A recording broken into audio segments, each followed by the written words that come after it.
honestly, I think without the tire problems, I think we could really stood to run even better in that race than we did. It's a dilemma for NASCAR because this place was more designed for Formula One. Short track racing has been maybe a little bit of an Achilles heel for NASCAR. Other than Bristol, the racing really hasn't been very good on the short tracks. You never know when you're just going to have an off weekend. I've kind of gotten the ability to have the platform that I want, and it is my platform, and I can speak to whatever I feel like talking about. We were in the mix, and it makes it a lot more fun when you're in the mix than you are just struggling and trying to figure out what direction to go. Yeah, it's tough, and sorry for it being bouncy, the roads here. It's like if you have, the all-you-can-eat buffet every single day of the week, people are going to get tired of it, right? So if it's a special thing, I think people get more excited for it. Hi, Bo. Raise your hand up so she can see it. There you go.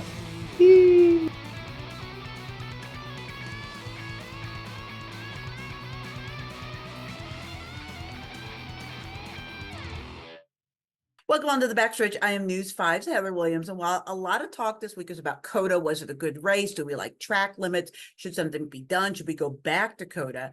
I actually want to start this week with a discussion about competitive balance in the sport of NASCAR. We're approaching about a third of the way through the season. And to start the season, many of the themes look the same as they did last year. Chevy is doing Chevy things. Hendrick Motorsports is the class of the field, but other guys are getting up there and being competitive. Trackhouse Racing, for one, looks like they're back to their season from a couple years ago. William Byron has 2 wins for Hendrick. Kyle Larson also has a win. Alex Bowman looks like he is back in the form he was in before he had his injury last season. And Chase Elliott slowly seems to be getting there. Then you look at the Toyotas. They have the new body, but they're still doing what they do, right? Joe Gibbs Racing is the class of the field. Martin Truex Jr. leading the points. Denny Hamlin has a win. Christopher Bell has a win. Ty Gibbs is going to get a win like any second now. And by any second, I mean he could win this week at Richmond. He's running that well. And 23XI struggling a little bit with finishes, but not so much with performance. Like the performance is there. They're just not getting maybe the finishes they deserve. Then you look at Ford. Their speed, they've got some poles. They swept the front row at Daytona. But the Dark Horse Mustang really seems to be struggling. And this is actually something that predates the Dark Horse, because despite the fact that Ryan Blaney won the championship last year, it was not a great year for Ford. Ryan got hot at the end. He had the best finish. He didn't even win, but he had the best finish in the championship race of the championship contenders, and he's the champ. But they weren't the best team. They weren't even the second or the third best team last year in the garage area. So you really have to kind of question, is there something worry? Is there some concern with Ford? Look, I grew up a Ford girl. I'm not knocking Ford. I'm not bashing Ford. I want them to be successful. My dad worked for Ford basically his whole adult life, which is why I'm concerned as just a fan of the sport, that balance, and to have drivers from all 3 manufacturers that are running up front, I think is important to the sport. So Chris and I are going to talk about this a little later, but Chris says it's not time to hit the panic button right now. I think it might be, because their troubles actually predate this season. It's not just about this year in the Dark Horse. It's about a year plus of really concerning performance from the Fords, the championship notwithstanding. So we're going to talk about that with Chris coming up. Obviously, we're going to talk about COTA coming up, and we're going to preview the Easter weekend race at Richmond as well.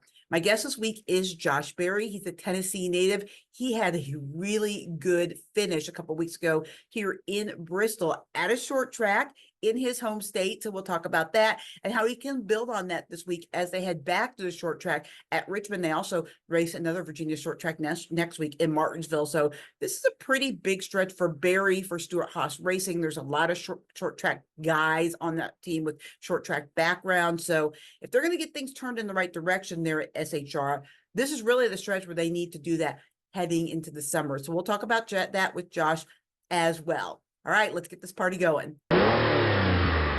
Joining us now is our crew chief, Chris Carrier, who's also the crew chief of the number 75 Food Country truck in the Craftsman Truck Series. And Chris, the talk after the race was about track limits. Yes, it sounds fascinating, right? And what penalties should be there for cutting the course. So, is there a solution that will properly punish cutting corners without ruining a driver's day completely?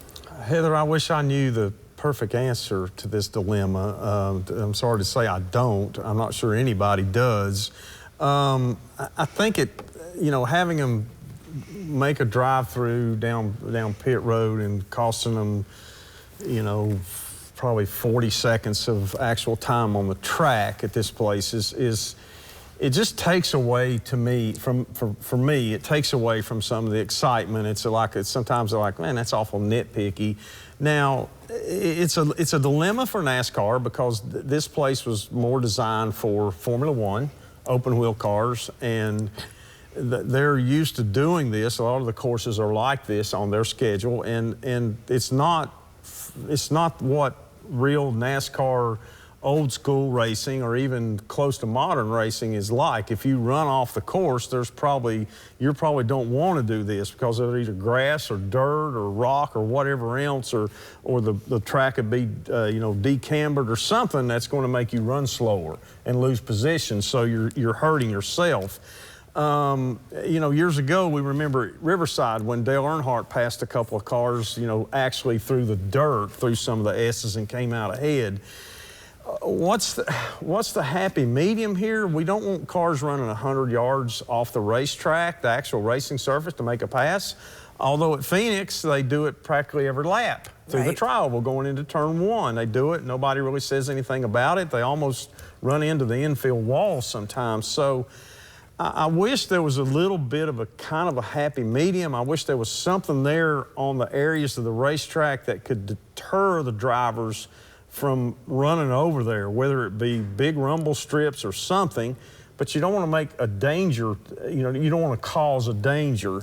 And on the other side of the argument, NASCAR side, is everybody knows what the rule is. Everybody knows where the areas are. They well define it, and they even tell them during practice. We went through this in our truck race. They even tell you in practice, you cut that corner, we're going to disallow that lap time. So it's not like it's oh, I didn't know that. That don't cut it. So we'll see moving forward. I think there's probably, some other places. I don't know if COTA, or excuse me, Charlotte, the Roval has the same issues or not, but I wish we could come up with a better answer to this, because I think it took away from the racing, in my opinion. Yeah, especially I think in the Xfinity Series race. William Byron gets his second win of the season. The first driver to repeat this year. Is the 24 the team to beat this season? I think, Heather, absolutely. So far, I mean, you can't really argue with the success they've had and the consistency they had. They went to COTA, which is the most technical and probably most difficult road course on this schedule, for sure, especially with these big, bulky cars. And, they had their game plan mapped out. They checked all the boxes. They were the fastest in practice. They were the fastest in qualifying. The first 2 or 3 laps, it looked like they was going to make a runaway out of it. They positioned themselves perfectly. Their pit strategy was perfect. It all played out, and the only looked like the only thing that was even going to make it a race was whether Christopher Bell could get to him soon enough toward the end. But I don't know, to me, watching it, I thought, he's not going to make it. Byron's running just good enough. He knows what he's doing. So these guys have done their homework. They got a really good young driver who has bought into this program 100%. They've got a really good, smart crew chief. They've got good people behind him. Their pit crew's doing it on pit road. They did it again Sunday. They've got the whole package. I don't know who else would be the favorite. I mean, he deserves that right now. So we're still young in the season. There's a long way to go. A lot of other people are going to catch up, but I don't think this team's going to back off, man. They're going to get all they can get. So while the 24 has 2 wins, a Ford as a group doesn't have a single win, and the top 10 last week had just 1 Ford in it. So should the Blue Ovals be concerned? I think for sure there's time to be concerned. I don't think it's time to be pushing that panic button. Although you might want to be looking and see, make sure you know where it is. Kind of like dialing 911. Just don't push talk. But you know, I don't know, Heather. I don't know what it is that whether rule changes over the off season, package changing, the things with the diffuser. Or like you mentioned earlier when we were talking, the fact that they've got a new body, it's the new Mustang body and so on.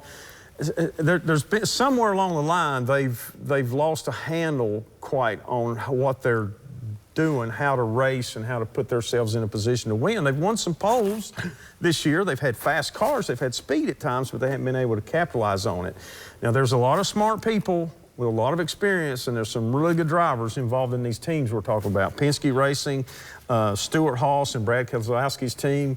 They're, you know, again, I don't think it's time to push the panic button but I think it's time to where they're going to be doing a lot of during the race testing, like testing during the race intentionally to test different things, and I think that's already been going on. I mean, Brad is a good road racer, and he just had a terrible time at COTA, spun out 19 times or something it seemed like, and I'm sure he was disgusted, but I would almost bet that there was probably some testing of different ideas going on. I think that'll happen throughout all these teams in the next few weeks just to see if they can catch up and at least know, okay, this is what we don't need to do. So we'll see what happens. A lot of experience there. We didn't think they were going to be competing for the championship last year, but they ended up winning it. Right. So, you know, let's hold on just a minute, but I would have thought they'd have won the race by now. So short track racing has been maybe a little bit of an Achilles heel for NASCAR. Other than Bristol, the racing really hasn't been very good on the short tracks in the next gen era. So this week when we head to another short track in Richmond, Easter night race, what can we expect on the Virginia short track this time around? Well, I'm hoping that a lot of the teams will find a really good happy medium package to race at Richmond this weekend, which will produce good racing throughout the whole race. Now, this track is getting older as it goes. The asphalt, the racing surface continues to deteriorate. The tires are going to fall off pretty quick. They're going to slow down. What kind of driving car you have in the first 10 laps of the race may be totally different in 35, 40, 45, 50 laps of the race. As the tires get slower and slower, the track gets greasier, you slow down. A lot goes into the driver's communication with the pit crew or with the crew chief and how he manages that car, because the grooves will move around. They'll run down on the bottom around the white line. They'll move up to the middle, and by probably middle way of the race, if not earlier, they'll be all the way up probably a lane away from the wall in both corners. So it's a tough place to go to, and not having much practice makes it even harder. It puts a premium on what gets done back at the shop in building the car, putting it together, setting it up, and knowing, okay, this is my foundation. I only have a few adjustments, and I'm going to have to keep that driver pretty happy. And the driver's going to have to keep his head on his shoulders. Now, he can't go berserk. If a car gets off a little bit, he's got to make the best of it he can as it goes along, try to keep the tires on it. For a lot of guys that miss it early in the race, the goal is make sure you stay on the same lap, you know, in the early part of the race, for first 100 laps anyway, and don't go 2 laps down. So there'll be a lot going on there. I think it'll be a good race. We hope it will. We hope it'll be better than some of the other short track races, and we'll see Saturday night. Thank you so much for taking the time and joining me today, Josh. Appreciate it. Yeah.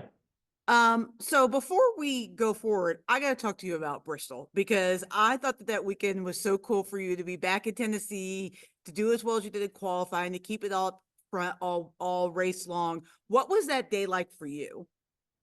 Yeah, it was a lot of fun. Obviously, first off, being at Bristol back in my home state, made it a little more special too. But Bristol's such an awesome racetrack, right? Like, it's just one of a kind, and just to go there and race and compete is one thing, but obviously to have as strong a run and strong qualifying effort as we did, it was a big momentum boost for really our whole race team, I think. I think as a company, they've been strong on the short tracks. I obviously have a background in short track racing. So I think it was definitely a big confidence boost and, a great, gave us a lot of things to look forward to as we hit up some of these short tracks coming up. So that was kind of leads into my next question. How badly do you guys need that? Uh, just your team, but also the company. Ford, it's been kind of like this for Ford this year, with Richmond coming up to have a strong run on a short track like that. Yeah, I think Richmond should be a great opportunity for us, right? I think that Rodney and the Ford team have been really strong there, and Stuart Haas as a group has been strong there. We definitely feel like we have some of these short tracks circled as great opportunities for us, and we the similar to Bristol, right? I think Bristol, honestly, I think without the tire problems, I think we could really stood to run even better in that race than we did. So it was it's like I said, it's a lot to look forward to. We definitely have these races circled as great opportunities for us. But we just have to, just keep working at it and keep getting better and see what the weekend brings us. We're kind of like almost closing in on like the 1/3 mark of your rookie season. I know you ran a bunch of races last year, so it's not really like a typical rookie year in the Cup Series, but is there anything that you've learned in these first handful of races that maybe surprised you or you weren't expecting now that you're a full-time Cup Series driver? Um, not necessarily. I think, one thing that I tried to not shy away from over the off season and even be dating back to last year was, I had a big respect for how hard it was going to be at this level and how good these guys are, right? I got a firsthand experience of that driving at HMS last year in those the fill-in opportunities. And so I knew that going into this would be difficult. I think the biggest challenge is just kind of adapting to a new environment and a new car, obviously a new manufacturer, new everything, right? New next gen car, new dash, new team, new spotter, new crew chief, new engineers. So really that's been, just working through that and and everybody's been really, really great to work with too. And just getting that conversation better and doing a better job for those guys, giving those guys better information is really a lot of what I'm working on right now. And I think, we still know that the potential's there. We've seen it throughout the races, even though we haven't had the consistency and the result maybe that we want. We've seen the speed throughout the races and seen improvement each week. So we feel like we just have to just buckle down and put everything together and we think we'll be fine. So how would you evaluate how this first third of your season has gone? I mean, it's been tough. I think, the schedule's so unique here at the start, right? You have two super speedways, you have a road course. The super speedways, we were fast. We didn't finish as well as we ran. That's kind of that type of racing. COTA, the first road course for me and the next gen was definitely a bit of a challenge, but I think we went into there knowing that it would be a learning day. And from where we started that weekend to how we were running at the end of the race, granted we were a lap down, we didn't get to finish, the race went green. I mean, there's a lot of things that worked against us. But our speed was much, much better through that. And then even now I just got home last night. We've been at Sonoma doing a Goodyear tire test. That was really a great test for us to kind of work together and learn and we got a lot faster throughout that too. So there's lots of positives going on. I think the biggest disappointment, maybe I guess you want to call that, would be Phoenix and Vegas, but we had speed. We just, Vegas, we didn't qualify like we needed to. We kind of had one bad run there, and then Phoenix, obviously, I spun out qualifying, and that just really set us back from the start of the race. So I think, like I said, the potential's there. We just have to put it together, get a little bit better, and I think we'll be fine. So it sounds like for you, coming from your background, that the road courses have been the hardest thing to adjust to. Learning that, is that just so much different from what you're used to doing coming from the short track background? Yeah, I think it's definitely been a challenge. Even as I was a kid, racing go-karts and what have you, always raced ovals, really. So even dating back to that, even sometimes as a kid, you get experience, maybe running road courses and different things. And really from when I got full time in the Xfinity series and got started getting that experience, right? Like I knew that it's been a work in progress, right? To continue to get better at that. And I have, honestly. And I think for, even going to COTA, I felt like we knew that one was going to be probably the hardest because, to be fair, even in my experience in the Xfinity series, COTA was the one that seemed to be the hardest one for me to get a handle on. All the places are technical and different, but for whatever reason, some come easier than others, and COTA was definitely on the other side of that for me. So we knew that would be a challenge, right? And unfortunately, like I said, the race played out like it did. We obviously got an accident that we had to pit, and the race ran green the rest of the way. So we were kind of, our hands were tied at that point. But overall, it was a big learning experience, and we feel like we got much faster. We learned a lot. Now we've been to a test, applied some things that we learned there with some new ideas and things that I felt in the car, and made a lot of improvements, we felt like. So we still feel like we're moving the right way. So Richmond this weekend, what's the key to being successful, maybe finding top 10, top 5, or even victory lane at Richmond? Yeah, I think that, obviously Richmond for me personally, I think is one of the ones that I look the most forward to. I think in my background of late model stock racing, Richmond feels the most normal to that, I think. So that's encouraging, and that's exciting to go do that. Even in the Xfinity series, we always had really good runs there.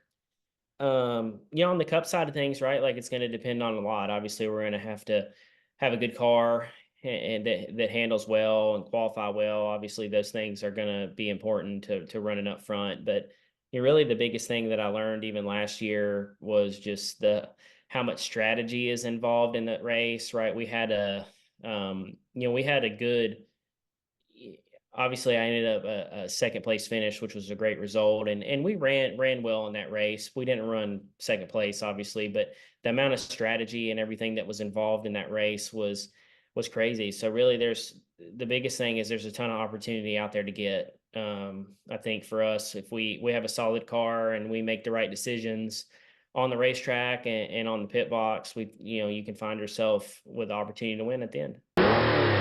So for my final thought today, I want to talk about a comment made on another podcast by Chase Elliott, and about how he said that he wasn't really sure, he was leaning towards no if he made the championship field, if he made the round of 16. He was thinking about not participating, and actually leaning at this point toward not participating in the Netflix show on NASCAR in Full Speed Season 2.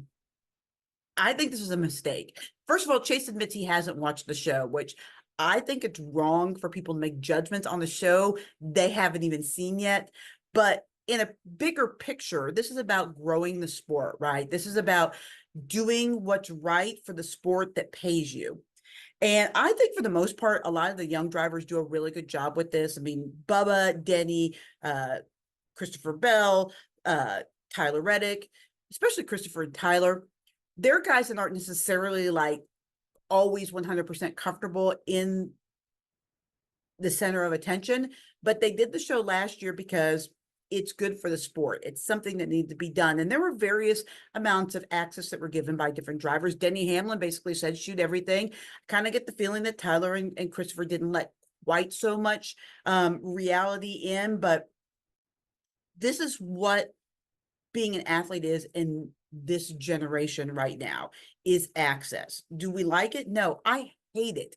As not even 1/8 of the public figure that they are, I don't really like letting everybody in, but I do it with the smile. I do it, I enjoy meeting people. It's just, there are some times where people don't really have boundaries and don't really know that maybe now is not the best time to approach someone.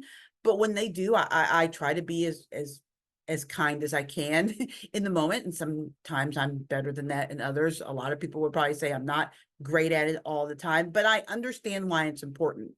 And so I think Chase, being the most popular driver and everything that has afforded him in this sport, needs to understand that this is something he probably needs to do to help grow the sport, so that people that are not fans can understand why he's the most popular driver, why everybody loves Chase Elliott.